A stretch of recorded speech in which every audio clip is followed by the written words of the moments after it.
ತಿಪಟೂರು ತಾಲೂಕಿನ ಗಂಗನಘಟ್ಟ ಮತ್ತು ಸಾಸಲಹಳ್ಳಿ ಗ್ರಾಮಗಳ ನಡುವೆ ನಡೆಯುತ್ತಿರುವ ಶ್ರೀರಂಗನಾಥ ಸ್ವಾಮಿ ಉತ್ಸವ ಮೂರ್ತಿಗಳ ವಿವಾದ. ತಿಪಟೂರು ತಾಲೂಕು ನಡುವಿನಕೆರೆ ಹೋಬಳಿಯ ಗಂಗನಘಟ್ಟ ಮತ್ತು ಸಾಸಲಹಳ್ಳಿ ಗ್ರಾಮಗಳ ನಡುವೆ ಶ್ರೀರಂಗನಾಥ ಸ್ವಾಮಿ ಉತ್ಸವ ಮೂರ್ತಿಯ ವಿವಾದ ಎದುರಾಗಿದ್ದು, ಮಾನ್ಯ ತುಮಕೂರು ಜಿಲ್ಲಾಧಿಕಾರಿಗಳು ತಿಪಟೂರು ತಾಲೂಕು ನಡುವಿನಕೆರೆ ಹೋಬಳಿಯ ಸಾಸಲಹಳ್ಳಿಯ ಪರವಾಗಿ ಆದೇಶ ನೀಡಿರುತ್ತಾರೆ. ಈ ಆದೇಶವು ಸಾಸಲಹಳ್ಳಿ ಮತ್ತು ಗಂಗನಘಟ್ಟ ಎರಡೂ ಗ್ರಾಮಗಳ ಧಾರ್ಮಿಕ ಸಂಘರ್ಷಕ್ಕೆ ದಾರಿಯಾಗುತ್ತಿದೆ.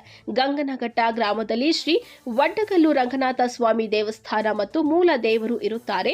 ದಯಮಾಡಿ ಜಿಲ್ಲಾಧಿಕಾರಿಗಳು ಈ ಆದೇಶವನ್ನು ಮತ್ತೊಮ್ಮೆ ಪರಿಶೀಲಿಸಿ ಮಾನ್ಯ ಜಿಲ್ಲಾಧಿಕಾರಿಗಳು ತಮ್ಮ ಉಪಸ್ಥಿತಿಯಲ್ಲಿ ಸ್ಥಳಕ್ಕೆ ಭೇಟಿ ನೀಡಿ ಮೂಲ ದೇವಸ್ಥಾನ ಹಾಗೂ ಮೂಲ ಉತ್ಸವ ಮೂರ್ತಿಯ ವಸ್ತುಸ್ಥಿತಿಯನ್ನು ಪರಿಶೀಲಿಸಿ ಸದರಿ ಆದೇಶವನ್ನು ರದ್ದು ಮಾಡಿಸಿ ಕೊಡಬೇಕು ಎಂದು ಗಂಗನಘಟ್ಟ ಗ್ರಾಮಸ್ಥರಿಂದ ಈ ಮೂಲಕ ಜಿಲ್ಲಾಧಿಕಾರಿಗಳಿಗೆ ಮನವಿ ಮಾಡಿದ್ದೇವೆ.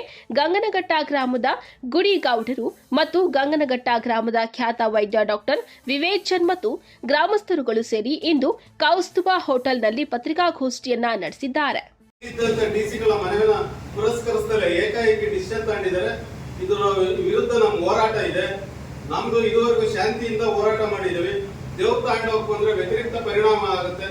ಈಗ ಏಮಣ್ಣ ಹೇಳಿದಂಗೆ ಏನ್ ಬೇಕಾದ್ರೂ ಹಾಕ್ಬೋದು. ಊರಲ್ಲಿ ಹೆಂಗಸರು ಮಕ್ಕಳು ಎಲ್ಲ ಅದೇನ್ ಮಾಡ್ತಾರೆ ಮಾಡಿಕೊಂಡು 4,000 ಜನನ ಕಕ್ಕೋಲೆ ಮಾಡಿ ತಗೊಂಡು ಹೋಗ್ಬೇಕು ಅಷ್ಟೇ ಬಿಟ್ರೆ ಇದನ್ನ ತಗೊಂಡೋಗಿ ನಾವು ಬಿಡೋದೇ ಇಲ್ಲ. ಇದು ಇಡೀ ಗಂಗನಘಟ್ಟ ಗ್ರಾಮಸ್ಥರ ಕೂಗು.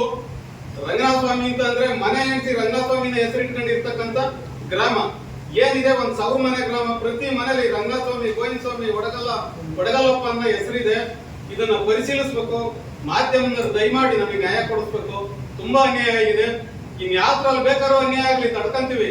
ಈ ಒಂದು ಧಾರ್ಮಿಕ ವಿಚಾರದಲ್ಲಿ, ದೇವ್ರ ವಿಚಾರದಲ್ಲಿ ಅನ್ಯಾಯ ಆದ್ರೆ ಗಂಗನಘಟ್ಟ ಗ್ರಾಮ ತಡಿತಕ್ಕಂತ ಇದೇ ಇಲ್ಲ. ಇದ್ರ ವಿರುದ್ಧ ನಾವು ಹೋರಾಟ ಮಾಡೇ ಮಾಡ್ತೀವಿ. ಎಲ್ಲ ಇಡೀ ಗ್ರಾಮ ಮನೆ ಉಸಿರಿರೋವರೆಗೂ ಹೋರಾಟ ಮಾಡ್ತೀವಿ. ಇದು ನಮ್ಮ ದಯವಿಟ್ಟು ನಮ್ಮ ಮನವಿ. ದಯವಿಟ್ಟು ನೀವೆಲ್ಲ ನಮಗೆ ನ್ಯಾಯ ಕೊಡಿಸ್ಬೇಕು. ಇವತ್ತು ಮಾಧ್ಯಮ ಮುಂದಕ್ಕೆ ಬಂದಿದ್ದೀವಿ. ಡಿಸಿ ಅವರು ಯಾವ ರೀತಿ ಏನು ತೀರ್ಮಾನ ತಗೊಂಡ್ರು ಅಂತ ದಯಮಾಡಿ ನನಗೆ ಗೊತ್ತಿಲ್ಲ. ನೀವು ದಯಮಾಡಿ ನಮಗೆ ನ್ಯಾಯ ಕೊಡಿಸಿ. ಸ್ವಾಮಿ ನಮ್ಮ ಮಂದೇವರು, ನಾವು ಆರಾಧ್ಯ ದೈವ ನಮ್ಮ ಮಂದೇವರು. ಈಗ ರಂಗನಾಥ ಸ್ವಾಮಿ ದೇವರು ವಿರುದ್ಧವಾಗಿ ಮಾನ್ಯ ಜಿಲ್ಲಾಧಿಕಾರಿಗಳು ಅಂದರೆ ಈ ಆದೇಶನ ಏಕಪಕ್ಷೀಯವಾಗಿ ಸಾಸಲಹಳ್ಳಿಗೆ ಈ ಉತ್ಸವ ಮೂರ್ತಿನ ಪೊಲೀಸ್ ಬಂದೋಬಸ್ತಲ್ಲಿ ಮಾನ್ಯ ವಿಭಾಗಾಧಿಕಾರಿಗಳು ಮತ್ತು ತಹಸೀಲ್ದಾರರು ಅದನ್ನು ಮಾಡಬೇಕು ಅಂತಿದ್ದಾರೆ. ಇದು ಅಷ್ಟು ಯಾಕೆಂತಂದರೆ ನಮ್ಮ ಧಾರ್ಮಿಕ ಭಾವನೆ ಮತ್ತು ನಮ್ಮ ಮಂದೇವರು ವಿಷಯದಲ್ಲಿ ನಾವು ಯಾವುದೇ ವಿಧವಾದ ರಾಜಿಗೂ ನಾವು ಒಪ್ಪಕ್ಕಾಗಲ್ಲ. ಯಾಕೆಂತಂದರೆ ಇಡೀ ಗ್ರಾಮ ನಮ್ಮ ಗಂಗನಘಟ್ಟ ಗ್ರಾಮ ಅಂತಂದರೆ ಹೆಚ್ಚು ಕಮ್ಮಿ 700-800 ಮನೆ ಗ್ರಾಮ. ಪ್ರತಿಯೊಬ್ಬರು ಈಗ ನಮ್ಮ ಹಾಸ್ಪಿಟ್ಲ್ ಇರ್ಬೋದು, ನಮ್ಮ ಮನೆ ಇರ್ಬೋದು, ಯಾವುದೇ ಇರ್ಬೋದು, ನಾವು ರಂಗನ ಹೆಸರಲ್ಲೇ ನಾವು ನಡೆಸ್ತಾ ಇರೋದು. ಹಂಗಾಗಿ ನಾವು ಯಾವುದೇ ಹೋರಾಟಕ್ಕೂ ನಾವು ಸಿದ್ಧವಾಗಿದ್ದೀವಿ. ನಾವು ಬೇಕಾದ್ರೆ ನಮ್ಮ ಕೊನೆ ಹನಿ ರಕ್ತ ಇರೋವರೆಗೂ ನಾವು ಹೋರಾಡ್ತೀವಿ. ಯಾವುದೇ ಈ ರಂಗನಾಥ ಸ್ವಾಮಿನ ನಮ್ಮ ಊರಿಂದ ನಾವು ಕಳಿಸ್ಕೊಡೋದು ನಮ್ಮ ಸಾಸಲಹಳ್ಳಿಗೆ ಕೊಡಬೇಕು ಅನ್ನೋ ಆದೇಶದಲ್ಲಿ ಮಾನ್ಯ ಜಿಲ್ಲಾಧಿಕಾರಿಗಳು ಬಂದು ಸ್ಥಳ ಪರಿಶೀಲನೆ ಮಾಡಿ ಮತ್ತೆ ಅವರ ಆದೇಶನ ಮರುಪರಿಶೀಲನೆ ಮಾಡಿ ನಮಗೆ ನ್ಯಾಯ ಒದಗಿಸ್ಕೊಡ್ಬೇಕು.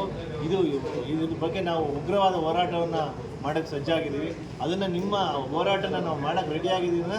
ಮಾಧ್ಯಮ ಪ್ರತಿನಿಧಿಗಳು ನಿಮ್ಮ ಮೂಲಕ ನಾವು ಅದನ್ನು ನಿಲ್ಲಿಸಬೇಕು ಅಂತ ಕೇಳ್ಕೊಳ್ತಾ ಇದ್ದೀವಿ.